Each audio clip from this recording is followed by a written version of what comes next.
¿Están aquí? Digan amén. Como no veo, no sé si están aquí. No sé si ponerme la lupa para hablar o el micrófono para ver.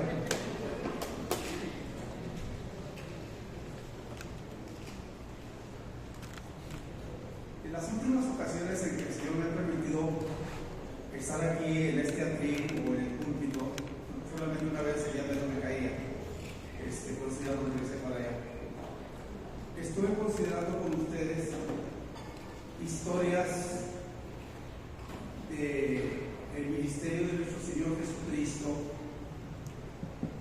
que no, por alguna razón, cuando llegue al cielo voy a preguntarles por qué Mateo, Marcos y Juan no registraron estas historias, solamente Lucas.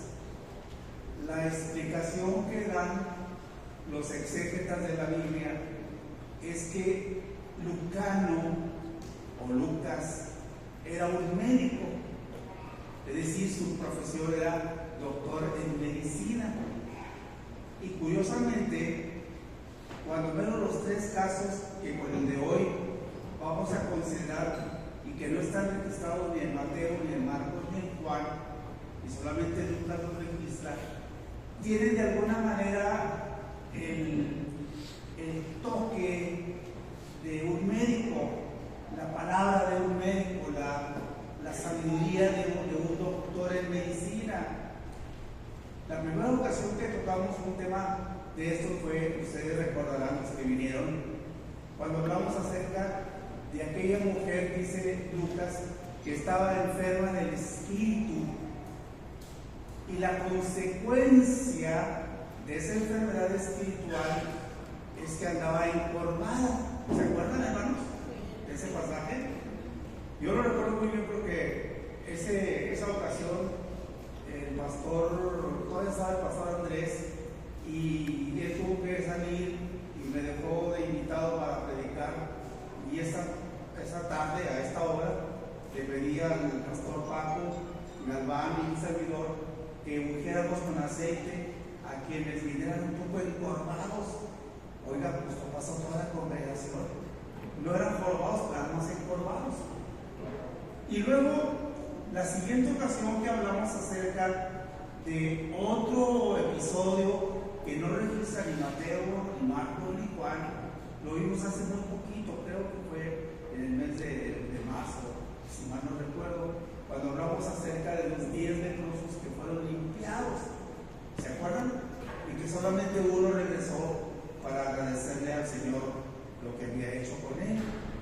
Y otra vez el toque del médico Lucas se nota inmediatamente cuando dice que levántate, está ahí postrado el que había sido leproso, levántate, tu fe te ha salvado. Ese leproso ya había sido sanado y ahora Jesús le otorga también la salvación. El pasaje que voy a considerar con ustedes, hermanos y hermanas, también es otro de esos pasajes que no están registrados por Mateo, ni por Marcos, ni por Juan, sino por Lucas. Y quiero que sean tan amables de buscar en sus Biblias entonces el Evangelio según San Lucas, el capítulo 7, para que ustedes sean tan amables de leerme el capítulo 7, los versículos 11 al 17. Pero vamos a ir por partes, es decir, vamos a ir prácticamente versículo por versículo y luego ver qué es lo que Dios nos enseña a través de este interesantísimo pasaje. Si son tan amables, comiencen a leerlo. San Lucas, ¿qué dije? 7. Léame solamente el primer versículo, perdón, capítulo 7, versículo 11. Nada más, gracias. Háganlo. Aconteció después que iba a morir muchos de sus discípulos, una gran multitud. Este primer versículo me dice a mí muchas cosas. Cuando yo estoy leyendo la Biblia y cuando leo sobre todo los milagros y las sanidades y las cosas maravillosas que hizo el Señor Jesucristo, en mi mente me traslado a esos mismos lugares y busco en la Biblia cómo era ese lugar, investigué dónde quedaba la ciudad de Naín, en qué rumbo geográficamente hablando está en la ciudad de Naín en la época en que el Señor Jesús realizó este prodigio. Pero este primer versículo tiene muchas cosas que decir. Quiero por favor que lo vuelvan a leer para que detectemos esto que yo acabo de descubrir aquí. ¿Qué dice? Aconteció después que él iba a la ciudad que se llama Naín, e iban con él muchos de sus discípulos y una gran multitud. Iban allí los apóstoles, que era su grupo íntimo, y luego iban muchos discípulos. Tenemos que distinguir entre los apóstoles y los discípulos. Los apóstoles, obviamente, también se les llama en muchas ocasiones discípulos de Cristo, pero en esta ocasión, cuando hablamos acerca de los apóstoles, nos referimos a aquellos 12 que el mismo Señor Jesús escogió para que estuvieran cerca de él, el colegio apostólico que le llamamos. Pero dice también que aparte de los 12 apóstoles, iban muchos discípulos. La diferencia entre un discípulo y un apóstol, en este caso, los discípulos eran gentes que por alguna razón habían tomado ya la decisión de seguir a Cristo a donde quiera que él fuese, y le seguían. Y luego hay que agregar que dice que venía una gran multitud, es decir, adelante venía el Señor Jesús, rodeado de sus 2 apóstoles, muchos de sus discípulos y luego una gran multitud. Entre esa gran multitud tenemos que entender que iban muchas personas que iban muy agradecidas con Cristo por lo que él, el Señor Jesús, de alguna manera había hecho algo con ellos. Si ustedes recuerdan la historia, por ejemplo, de Bartimeo, el ciego, cuando el Señor le restaura la vista, dice el último versículo que entonces Bartimeo, ya con su vista restaurada, se fue detrás de él, es decir, se fue con la compañía que Jesús iba rumbo a Jerusalén. Y así como el caso de Bartimeo que estoy señalando, hay muchos otros que recibieron una sanidad, que recibieron alguna bendición, que recibieron alguna enseñanza, y entonces tomaron la decisión de irse, no propiamente como apóstol, porque ya tenía sus apóstoles, quizá tampoco como discípulos que estaban de alguna manera ya comprometidos con el ministerio de Cristo, pero cuando menos acompañarlo al siguiente pueblo, a la siguiente aldea, y ver qué otras cosas maravillosas podía hacer el Señor con la gente. A este versículo, ¿qué número es? 11, yo le llamo la caravana de la vida, porque justamente el que va a ver adelante, que es el Señor Jesús, pues Él es el Señor de la vida. Yo le puse el título de mi sermón para esta hora: Jesús, el Señor de la vida, porque eso es lo que vamos finalmente a considerar en los próximos minutos. El que va adelante es Jesucristo, que es el Señor de la vida. En Cristo tenemos vida y vida abundante. De manera que el que va adelante es el Señor de la vida. Y luego le siguen los apóstoles que están respaldando a ese Señor de la vida y que posteriormente serían los encargados de llevar el Evangelio de la vida a todo el mundo.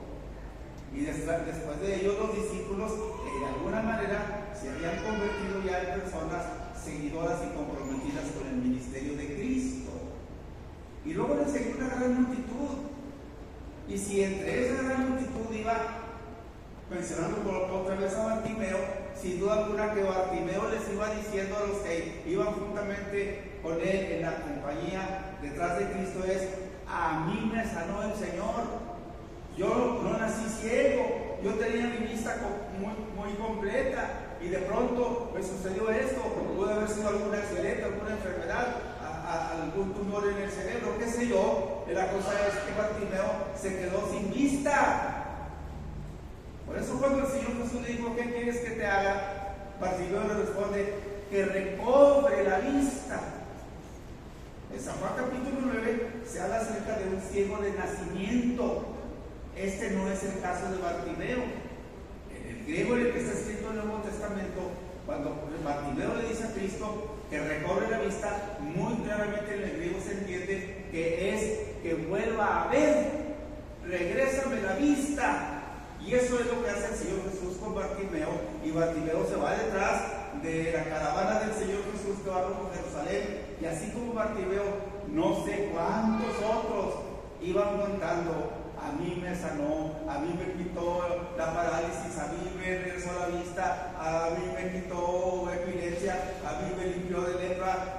Imaginen ustedes la serie de testimonios que iban dando unos y otros detrás de Cristo. Y había momentos en que esa gran multitud que iba detrás de Cristo dejaban de conversar, dejaban de testificar, dejaban de compartir con los demás lo que el Señor había hecho y se ponían a cantar. El himnario de Israel era el libro de los salmos. Imagínense ustedes qué salmos podrían ir cantando aquellos seguidores de Cristo. Pues hay 150 salmos, cuando menos, que ustedes y yo tenemos en nuestra Biblia, amén, de quizá muchos otros cánticos de Israel. Pero esa caravana es de vida. Vienen testificando, vienen alabando al Señor, vienen glorificándolo, vienen bendiciendo al Señor de alguna manera. Por eso a este versículo le llamo la caravana de la vida. Porque aquel que sigue a Cristo es una persona que siempre está testificando de lo que el Señor hizo con uno. Y siempre estamos con una alabanza en nuestros labios, amén. Siempre estamos glorificando al Señor por lo que Él hizo en nuestras vidas. Si usted y yo somos de las personas que amanecemos quejándonos de todo, pues revise si anda bien todavía su cristianismo, porque nosotros no podemos ser cristianos que nos levantamos quejándonos de todo. Podemos decir que qué calor tan fuerte ha llegado a Nuevo León y al mundo entero. Este problema es a nivel global, cambio climático, dicen unos. Pero si usted se levanta todos los días maldiciendo porque hace mucho calor, y si se levanta maldiciendo porque hace mucho frío cuando llega el invierno, pues entonces va a pasar la vida maldiciendo todo porque hace calor, porque hace frío, porque hace viento. Yo soy de la comarca lagunera. Y los que saben de la comarca lagunera ya hasta nos hacen broma con nosotros de que las torbaneras de Torreón son terribles, se oscurecen por completo. Y la época de las torbaneras es precisamente esta: enero, febrero, marzo, abril, mayo. Hay un tramo de la carretera entre un lugar que se llama La Cuchilla, ya casi llegando a Torreón, que es la parte desértica desde Saltillo, Paila, La Cuchilla, San Pedro, Torreón, que se levantan unas torbaneras como en el Sáhara, en el norte de África, y los autobuses y los automovilistas tienen que encender las luces y las intermitentes para evitar choques. Bueno, yo pasaba junio y agosto siendo niño en un ranchito que se llama San Francisco de Arriba, que está entre Torreón y San Pedro, Coahuila. Y aquí en Torreón, cuando se veía en el oriente que se iba levantando una nube de polvo, las mujeres de las ciudades, Torreón, Gómez Palacio, Ciudad Lerdo, Durango, decían: ay, ahí viene esta maldita tierra que nos va a ensuciar todo. Las amas de casa que habían limpiado la casa decían: voy a tener que volver a limpiar, voy a tener que volver a sacudir los muebles, voy a tener que volver a quitar las sábanas de la cama y sacudirlas. Y era un coraje porque ahí venía la grande nube de tierra que finalmente llegaba con fuerza a las ciudades. Pero cuando yo me iba a pasar mis vacaciones grandes de la escuela con mis tías allá en San Francisco, veía la nube que venía muy grande de tierra y las mujeres se ponían bien contentas, pero bien contentas, muy distintas a las mujeres de la ciudad. Y pronto sacaban de los graneros el maíz y otros sacaban el frijol y luego salían a la calle y tiraban unos sacos de isle y luego se cubrían con su rebozo la cabeza y luego cuando llegaba el vendaval comenzaban a agarrar el maíz o el frijol y hacían así y entonces el viento se llevaba todos los tamos, toda la basura y no caía más que el granito, frijol o maíz en el costal que luego muy limpio o casi limpio metían a sus casas para luego comer muy ricos frijoles con tortillas. Y ellas bendecían la tierra que venía. Y las mujeres de las ciudades maldecían la tierra porque les iba a ensuciar otra vez su casa. Amados hermanos, Dios hizo el mundo con su poder. El cielo y la tierra, todo le pertenece a Él. Por lo tanto, debemos de bendecir al Señor por todo lo que Él nos da. Mucho calor, alabado sea tu nombre. Los gorditos van a enflacar. Y los flaquitos pues se van a engordar, espero. La caravana de la vida, el versículo 11. Pero ¿qué dice el versículo 12? Ahora lean el 12, por favor.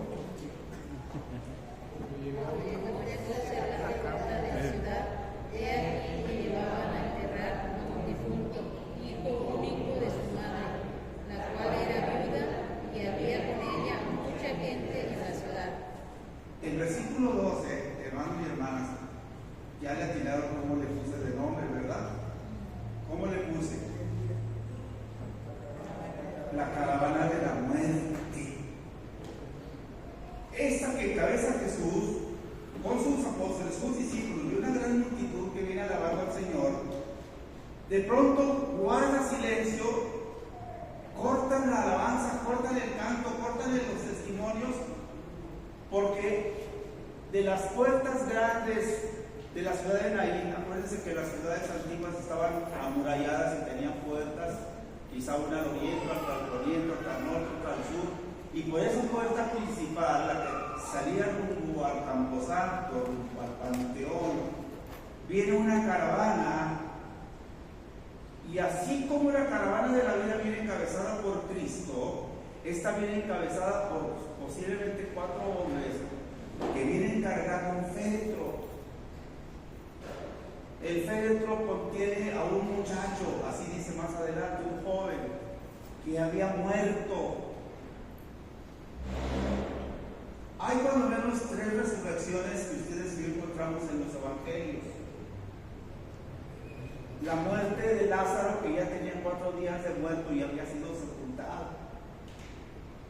La muerte de aquella niña, la hija de Jairo, que acababa de morir, cuando justamente vienen a avisarle a Jairo que su hija ha muerto y él está conversando con Jesús de que vaya de inmediato a su casa porque su niña está gravemente enferma. Sus criados le vienen a decir: ya no molestes al maestro, tu niña acaba de fallecer.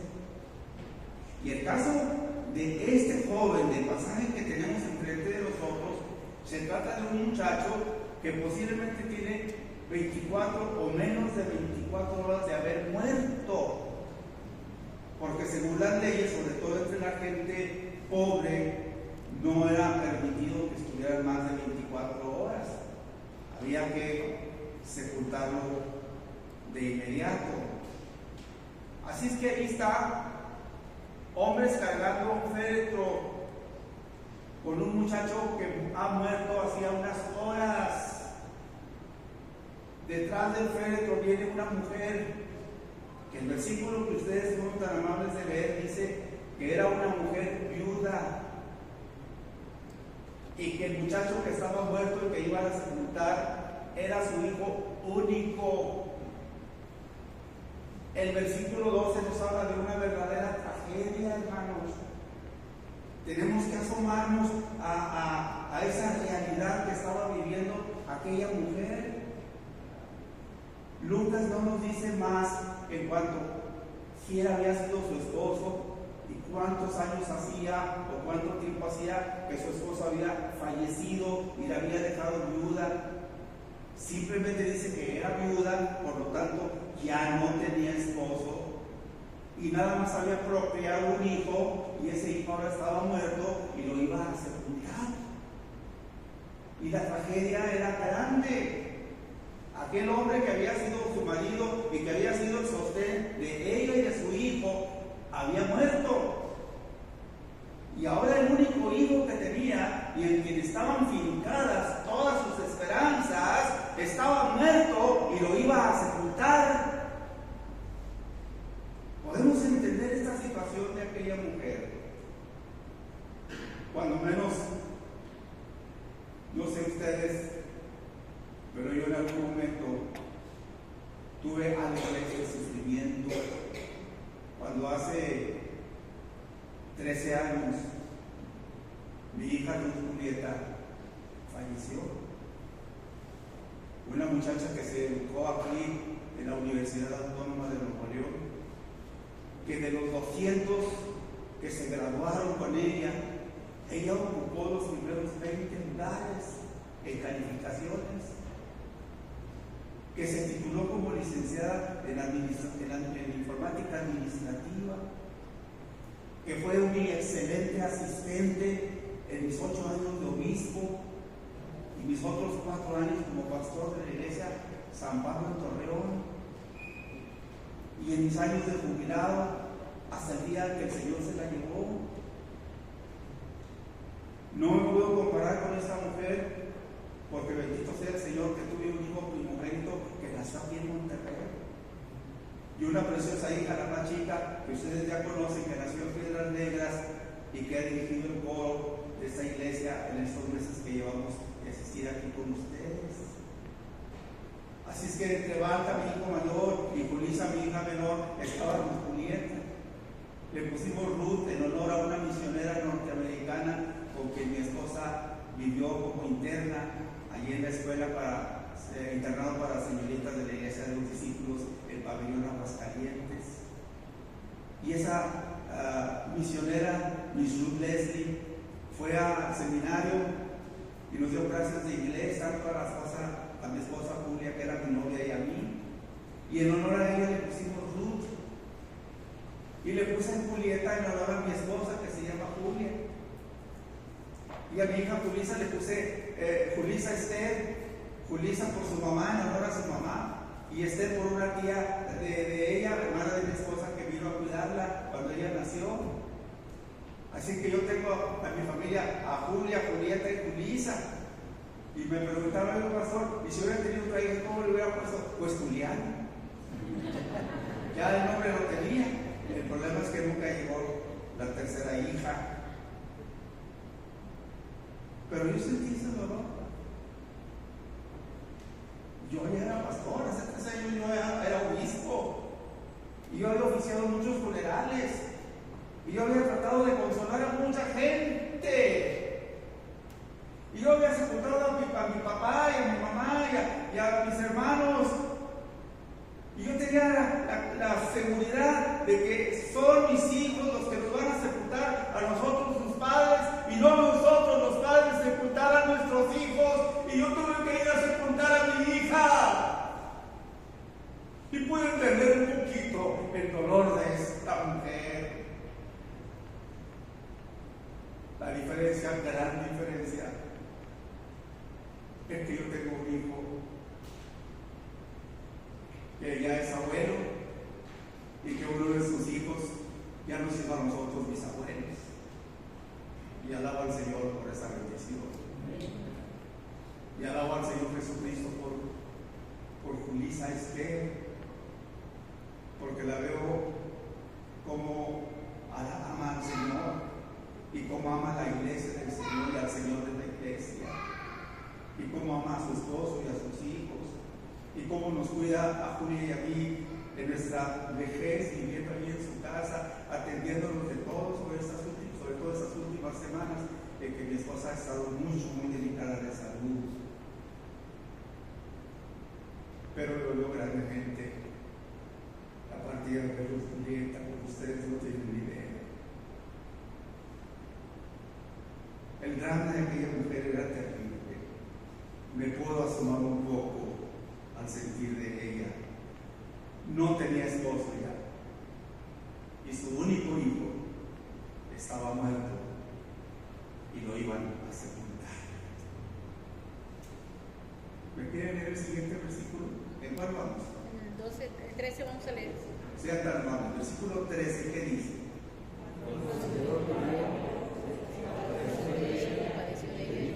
No llores.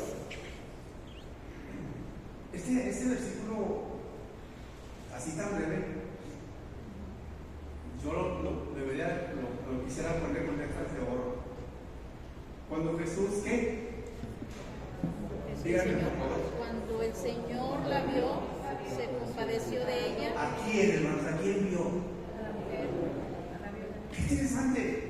No vio el féretro, claro que lo vio, pero no es lo que dice el versículo. Vio a la mujer, a la madre, a la viuda, que ahora se quedaba también sin hijo. Es a quien él vio. El muerto no era problema para Cristo. Así es. ¿Cómo podía hacer el Señor Jesús?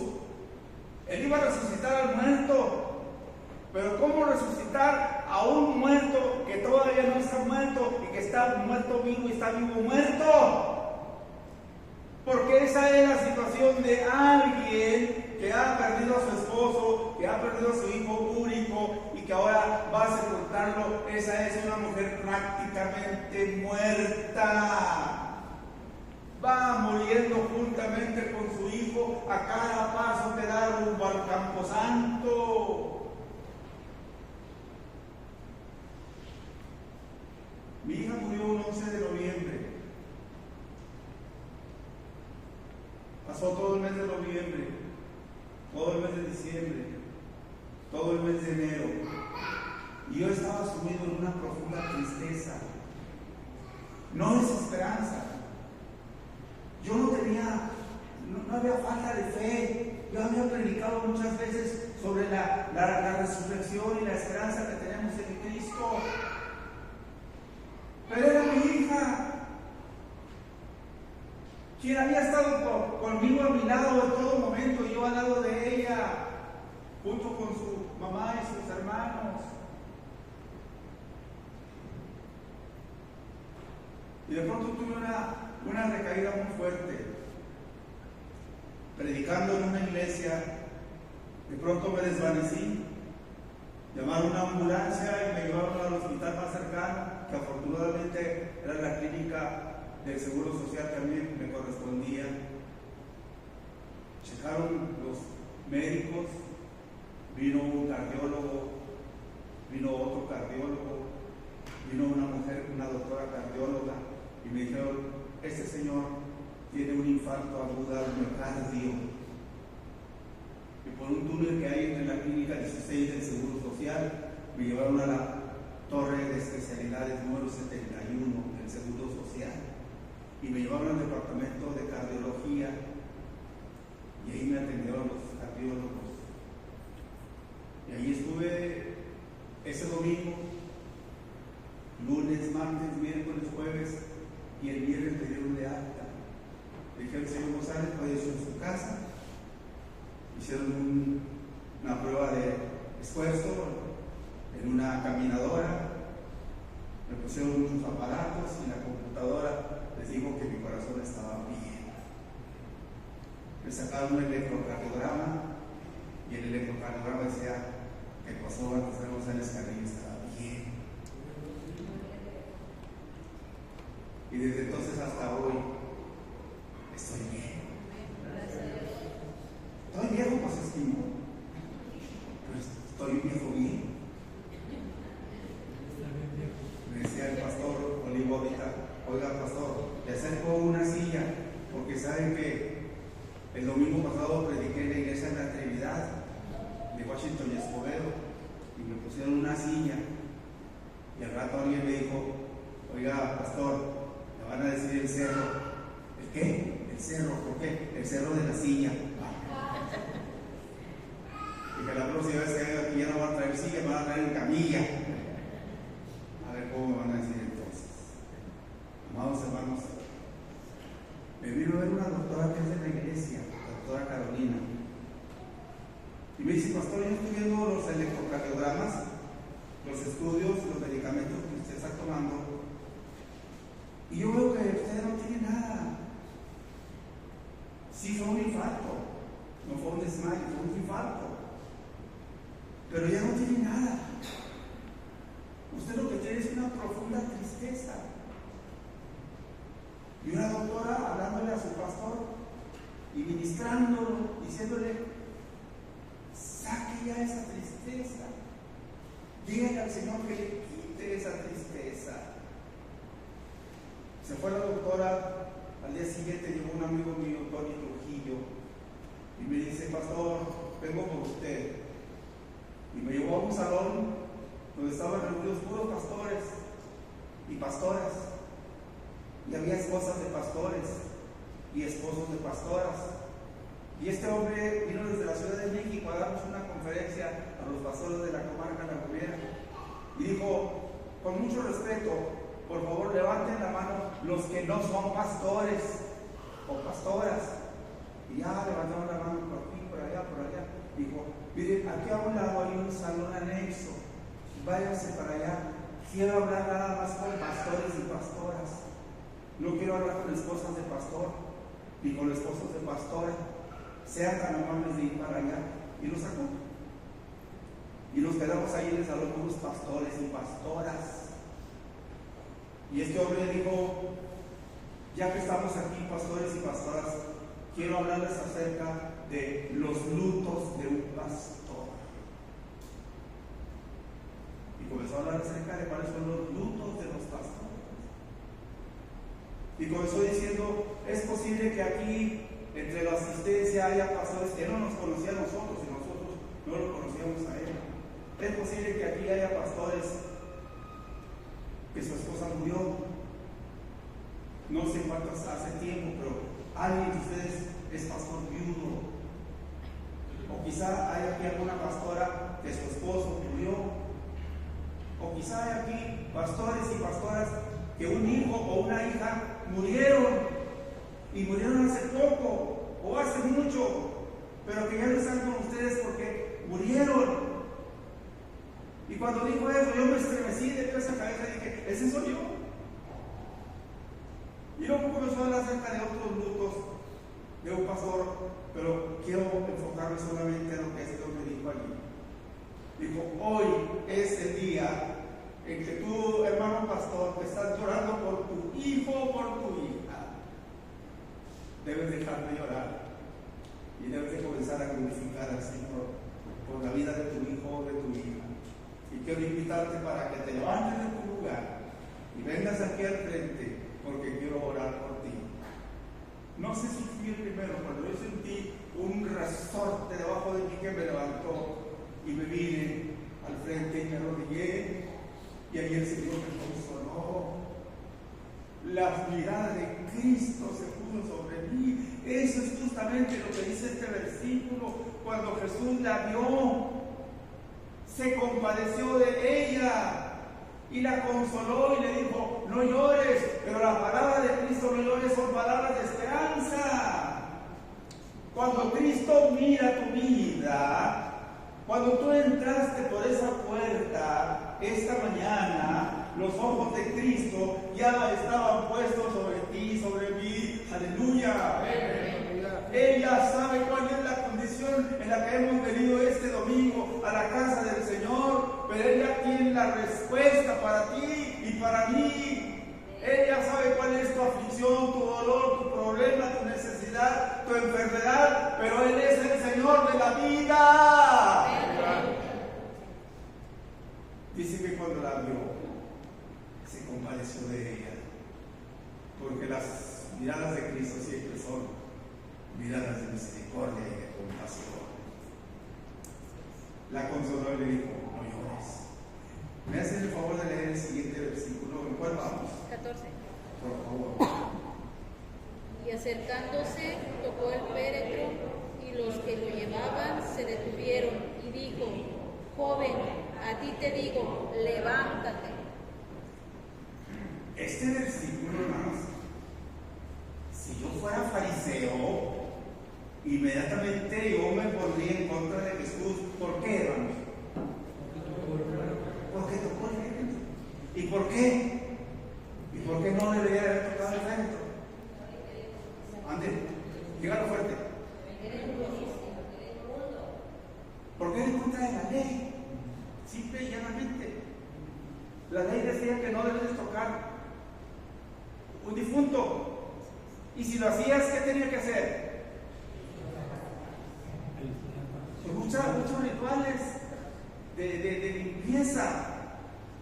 Así es que lo primero que hizo Jesús fue tocar el féretro.